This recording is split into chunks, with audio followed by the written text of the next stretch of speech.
सुख और शांति से भरा जीवन जीने में सबसे बड़ी रुकावट कौन सी है और उससे हम कैसे बच सकते हैं?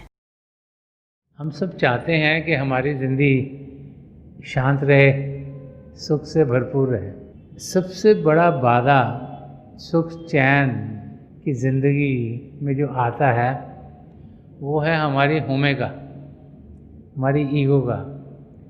हम सब अपने आप को औरों से अलग समझते हैं और फिर हम क्योंकि औरों से अलग समझते हैं, अपने आप को औरों से बेहतर समझते हैं। और जब हम औरों से अपने आप को बेहतर समझते हैं तो then we look down on other people, तो दूसरों को हम दूसरी नज़र देखना शुरू हो जाते हैं कि हम अच्छे हैं और वो बुरे हैं, हम बहुत सही हैं, वो बहुत गलत हैं।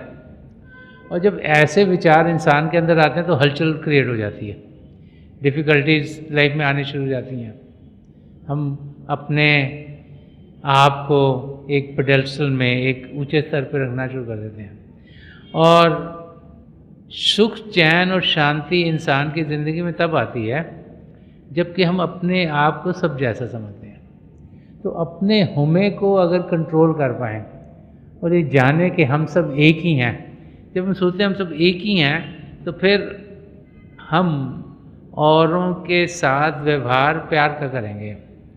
और सबको एक जैसा समझने के लिए हमें पहले अपने आप को प्रभु से एक में समझना है, तभी जानेंगे कि अगर पिता परमेश्वर हमारे भीतर हैं तो औरों के अंदर भी हैं और वो हम जैसे ही हैं। इसीलिए अभ्यास करना बहुत ज़रूरी है। जब हम मेडिटेट करते हैं, अभ्यास करते हैं, तो हमारा ध्यान अंदर की दुनिया में जाता है। जब अंदर में प्रभु की ज्योति के दर्शन करते हैं, प्रभु के शब्द सुनते हैं, तो सुख चैन मिलता है।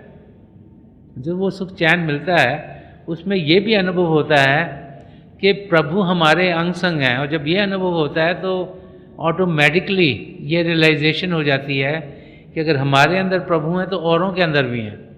तो फिर कोई और दिखाई नहीं देता, सब एक जैसे ही दिखाई देते हैं।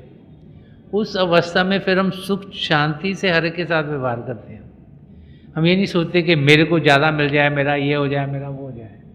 जब भी इंसान सोचता है किसी भी इन्वायरमेंट में कि मुझे कुछ ज़्यादा मिल जाए, तभी गड़बड़ हो जाती है।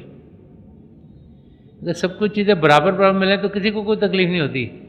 जैसे किसी को लगता है इसको ज़्यादा मिल गया है तो कुछ ना कुछ हलचल ज़िंदगी में शुरू हो जाती है। तो और अगर हम हर वक्त सोचते रहें ये भी मेरे मुताबिक हो, वो भी मेरे मुताबिक हो, ये भी सब वैसे हो जैसे मैं चाहता हूँ, तो वो फिर हलचल ज़िंदगी में बढ़ जाती है। तो सुख चैन के लिए हमें ज़िंदगी ऐसी जीनी है जिसमें कि हम सबको एक जैसे ही नज़र से देखें, जिसमें हम जानें कि हम सब एक हैं, बराबर हैं, जिसमें जो कुछ हो रहा है उसे प्रभु की देन माने और ज़िंदगी को ऐसे जिएं जिसमें कि जो प्रिंसिपल है स्वीट इज़ द वेल या तेरा भाना मीठा लागे, उस तरीके से जिएं ताकि देखें कि हलचल ज़िंदगी में कम हो। वो तब कम होगी जबकि हम अपने आप को उस अवस्था में पाएंगे जिसमें कि हम सब एक दूसरे को एक ही नज़र से देखेंगे।